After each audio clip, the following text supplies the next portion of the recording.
यकीन कीजिए, एक रिलेशनशिप में पार्टनर को प्यार देना जितना ज़रूरी है, कई बार उतना ही ज़रूरी होता है पार्टनर को इग्नोर करना। जी हाँ, कई बार सिचुएशन को ठीक करने के लिए या फिर पार्टनर का अटेंशन पाने के लिए या फिर उन्हें कोई बात समझाने के लिए हमें उन्हें इग्नोर करना पड़ता है। लेकिन अगर आपको इग्नोर करना नहीं आता है तो हमेशा पार्टनर आपको ही ब्लेम करेगा, खुद की गलती को कभी नहीं समझेगा और इस रिलेशनशिप को स्ट्रॉन्ग बनाने के लिए कभी भी एफर्ट्स नहीं डालेगा। इसीलिए सही तरीके से इग्नोर करना काफ़ी ज़्यादा ज़रूरी है और ये आपको आना ही चाहिए। नमस्कार दोस्तों, मैं हूँ श्रावण, आप देख रहे हो स्काइल। सबसे पहली बात कि आपको ये महसूस हो रहा है कि आप रिलेशनशिप में भी हो, पार्टनर से आपकी बातें भी हो रही है, लेकिन बातें उतने अच्छे से नहीं हो रही है। आप इतने अच्छे से टाइम स्पेंड नहीं कर रहे हो, पहले जैसी बातें करते थे आप वैसी बातें नहीं कर पा रहे हो। आपको ये महसूस हो रहा है कि पार्टनर का ध्यान आपके ऊपर नहीं है। आप कोशिश करते हो बातचीत करने की, पार्टनर बातें भी कर लेता है, लेकिन आपको बहुत अच्छा महसूस नहीं हो रहा है और इसी वजह से आपके और बीच में आपके तरफ से ज़्यादा लड़ाइयाँ हो रही है, फाइट्स हो रही है और आप पार्टनर को समझाने की कोशिश भी करते हो तो पार्टनर को समझ में नहीं आता है। अब यहाँ पर 3 बातें आप समझना। सबसे पहली बात, क्या पार्टनर के लाइफ में चल रहा है, पार्टनर के लाइफ में अभी क्या हो रहा है। अगर पार्टनर किसी प्रॉब्लम की वजह से परेशान है, पार्टनर का ध्यान उनके लाइफ की प्रॉब्लम्स पर है, तो आप खुद से ही समझदार बनकर उन्हें स्पेस दे दो। कुछ दिनों के बाद जैसे ही वो प्रॉब्लम ठीक होगी, पार्टनर फिर से आपको टाइम देना स्टार्ट कर देगा।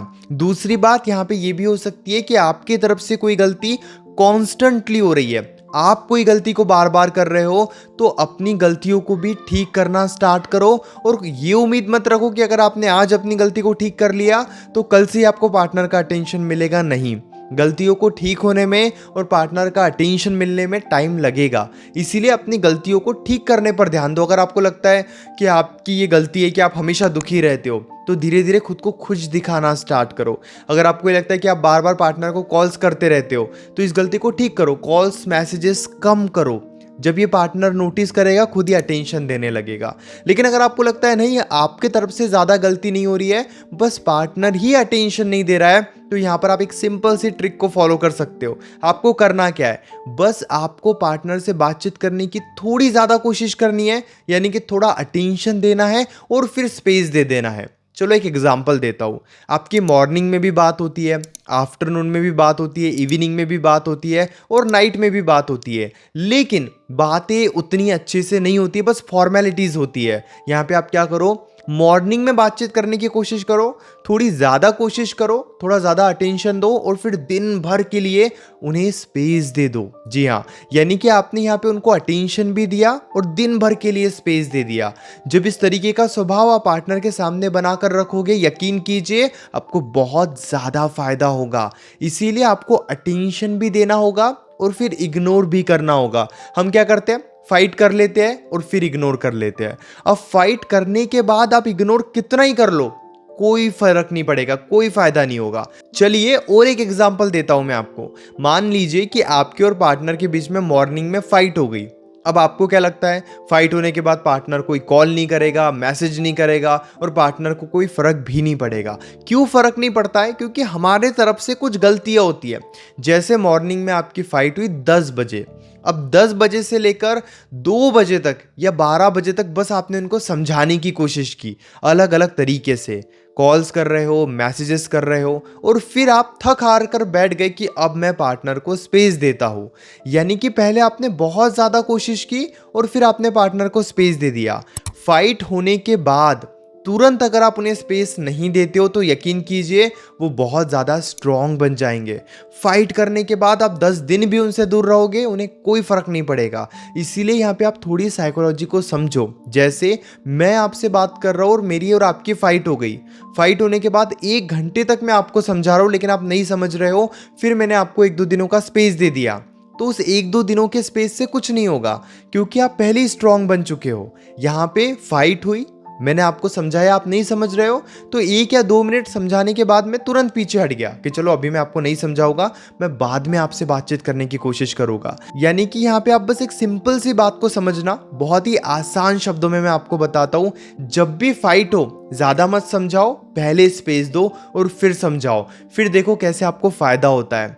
दूसरी बात, जब वो कहीं और का गुस्सा आपके ऊपर निकाले। अब पार्टनर की ज़िंदगी में बहुत सारी चीज़ें चलती है, इसीलिए क्या होता है पार्टनर कहीं और का गुस्सा आपके ऊपर निकालता है। लेकिन ये अगर पार्टनर का बिहेवियर बन गया आपको लेकर कि वो कॉन्स्टेंटली कहीं और का गुस्सा आपके ऊपर निकालते हैं या फिर आपकी छोटी सी गलती पर भी आपको बहुत कुछ सुनाते हैं, तो ये बहुत ही ज़्यादा गलत है। आपको ऐसे नहीं होने देना है। इसीलिए आप एक सिंपल सी बात को समझना, एक सिंपल सी बात को आप याद रखना कि जब भी आपको ये लगे कि पार्टनर कहीं और का गुस्सा आपके ऊपर निकाल रहे हैं, तो आप तुरंत खुद को स्ट्रांग बना लोगे। तुरंत उन्हें ये कह दोगे कि प्लीज़ आप मुझसे ऐसे बात मत करो, या फिर अगर वो आपकी बातें नहीं सुनते हैं तो स्पेस दे दोगे। जब आप उनके सामने अपना ये स्वभाव बनाकर रखोगे, यकीन कीजिए तभी वो आपकी रिस्पेक्ट करना स्टार्ट करेंगे। अगर उन्होंने कुछ गलत बोल भी दिया तो पहले उन्हें समझाओ कि प्लीज़ आप मुझसे ऐसे बात मत किया करो, ये गलत तरीका है। अगर वो समझ जाते हैं तो ठीक है, नहीं समझते हैं या और ज़्यादा ब्लेम करते हैं तो फिर आप डिस्टेंस बना लो, तो फिर आप स्पेस दे दो, क्योंकि स्पेस देना बहुत ज़्यादा ज़रूरी है। जैसे कि मैंने बताया, बहुत ज़्यादा समझाकर स्पेस मत दो, थोड़ा समझाओ, समझ गए तो अच्छी बात है, नहीं समझे तो स्पेस दे दो। इसमें और एक ज़रूरी बात आप समझने की कोशिश करना, कई बार क्या होता है पार्टनर पुरानी गलतियों को लेकर बार बार आपको ब्लेम करता है। अगर आपको भी ये लग रहा है कि यस आपके तरफ से कुछ गलतियां हुई थी, आपने कुछ गलत बोला था या आपका बिहेवियर गलत था, अब पार्टनर उन्हीं बातों को लेकर बैठ चुके हैं और बार बार वही बातें आपके सामने लेकर आते हैं, तो उनकी वो बातें ज़्यादा मत सुनो। यस, एक बार सॉरी फील करो, आपकी तरफ से कोई गलती हुई थी, आपने झूठ बोल दिया था, आपने गलत बिहेव किया था, आप डेस्परेट हो गए थे, आप उन्हें परेशान करते थे, वो इस बातों को लेकर आप एक बार माफ़ी मांग लो कि आगे से ऐसे नहीं होगा, मुझे मेरी गलती को लेकर दुख है, पछतावा है और मैं अपनी गलती को एक्सेप्ट करता हूँ या करती हूँ, लेकिन आगे से ये सब मैं रिपीट नहीं करूँगा या नहीं करूँगी। अब आपने क्या किया, अपनी गलतियों को अच्छे से एक्सेप्ट कर लिया। लेकिन फिर भी अगर पार्टनर बार बार वही बातें कर रहा है, तो ना तो उन्हें ज़ोर ज़बरदस्ती समझाना है, बल्कि खुद को स्ट्रांग बनाकर रखना है कि चलो ठीक है, अब मुझसे ये गलती हुई है, मैं उन गलतियों को नहीं बदल सकता हूँ या नहीं बदल सकती हूँ। इतना बोलकर पार्टनर के सामने थोड़ा स्पेस मेंटेन कर लो, थोड़ा डिस्टेंस बना लो।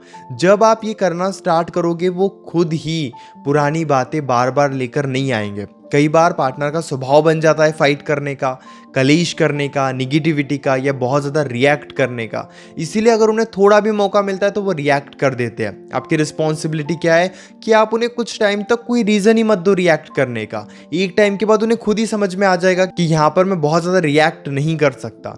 तो कुछ चीज़ें आपको भी समझनी ज़रूरी है। उम्मीद करता हूँ कि इस वीडियो से आपको काफ़ी कुछ सीखने को मिला होगा। मन में अभी भी कोई डाउट है तो डायरेक्टली आप कॉल पर मुझसे डिस्कस कर सकते हो। पेड कंसल्टेशन के लिए आप मुझे मैसेज कर सकते हो व्हाट्सएप पर 9834250097 इस नंबर पर। हमारे बीच में कॉल पर जो भी बातें होगी वो कंप्लीटली सेफ और प्राइवेट रहेगी, इसलिए प्राइवेसी की कोई टेंशन मत लीजिए। और हाँ, चैनल को भी ज़रूर सब्सक्राइब कर लीजिए।